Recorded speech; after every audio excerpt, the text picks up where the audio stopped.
Hey guys, I figured I'd give you guys a tour of my game room. I guess we'll start off with the games. I have, according to Board Game Geek, including expansions, almost 800 games, 794 or something like that. But there's a lot of them here. They're not all on display. I do have some in closets throughout the house, and I mean, I can't I don't have room. I built the shelves myself just to save some money because the Kallax shelves from. Well, let me squeeze by here. The Kallax shelves from IKEA. I don't know. I'd rather spend the money on games than on shelving, so I built these shelves for quite a bit cheaper. Yeah, so there's a lot of games here. I have bought a lot of them used. I bought entire collections off of people. That's the way to do it, by the way. If somebody's getting out of the hobby, you can get the games. If you buy them all, you can get them for like $10 a piece. It's pretty good. These are all my Mansions of Madness minis. I don't have room for them in the boxes. And I got X-Wing stuff here I've yet to open. I do love my X-Wing. I also got like Zombicide over there. And these things here are full. Like, I don't know. They're just... over here I have some of my bigger box games that don't fit on the shelf. I'm thinking about putting in a like a sofa table and shoving them underneath. That's our season 1 of Pandemic Legacy. I mounted it in a shadow box after we were finished, and I don't know. I think it looks good. I do have a CO2 laser and a couple 3D printers that I make my own boxes in inserts. I got quite a few inserts for a lot of my games. I can actually show you this one. I do sell them, but only pretty much locally. Here's the insert. So yeah, it's inspired by the Broken Token. There's a lot of neat components. Stuff's engraved, and everything inside of here is engraved. It's a lot of time, but I do enjoy it. Yeah, I sell locally just because I don't feel like making instructions on how to put it all together, so I usually sell it like assembled. My office is kind of where I make stuff. Over here I got a resin 3D printer, which allows me to 3D print like minis and stuff. And then I have my bigger 3D printer, which I 3D print, board game upgraded components and stuff like that, as well as my 60-watt CO2 laser that I use to cut, here's some cutouts and some scraps and garbage full of scraps. But yeah.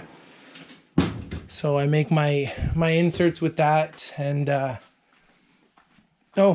here is all my expansion boxes that are not on the shelf. They're all empty, and they're like multiple layers deep. But yeah, so I just kind of shove them somewhere.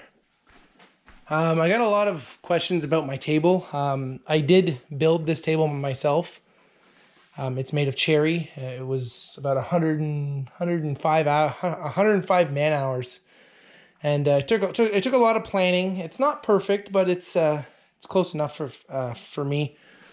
Underneath the edges, I don't know if you can see them, but there's some T-tracks that run all along, all the way around, and that allows me to come over here and grab an accessory, and it slides into the table. Right, and it slides in on this side, and it slides in over here. They kind of go everywhere.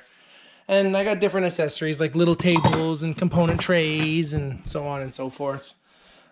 Really neat feature is this light. If you guys are looking for a board game table light, highly recommend these lights. This is called the Nanoleaf. They do make other kinds. They make square tiles. These are all triangular tiles. There's 9 tiles there. And with that, there's an app, and you can do different scenes. So if I go to my scenes, how do I do this again? There. I can pick, you know, beach, whatever. But like, let's say we're playing a horror game. Click on horror games and the light changes, right? So, hey Google, basement lights 10%. Okay, setting the And I'll shut off this light over here. Whoops. Oh, this light over here. Wrong light. There we go.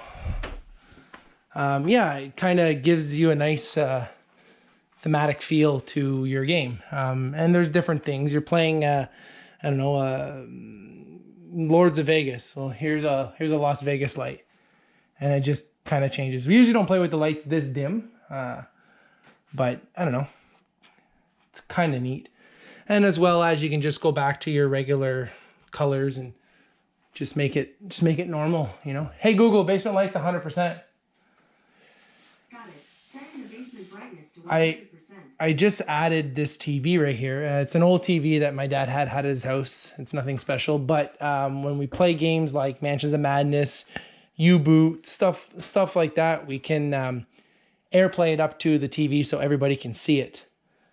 Other things that are actually somebody brought to my attention in my last post was the fact that you could stream from like YouTube old games that require like DVDs or VHS tapes. And I do have a few in closets throughout the house, like Nightmare and stuff like that. But yeah, I figured I'd give you guys a quick tour of my game room, just because I got so many likes on the last video. If you guys want to see anything else, just let me know. I don't mind cracking open boxes, you know, like this is Sentinels of the Multiverse here. And I got X-Wing and that's all full. And my Settlers of Catan box that I built myself. One of the first things I built, you know, board game wise. And here's my 3D printed Terraforming Mars tiles in my own box.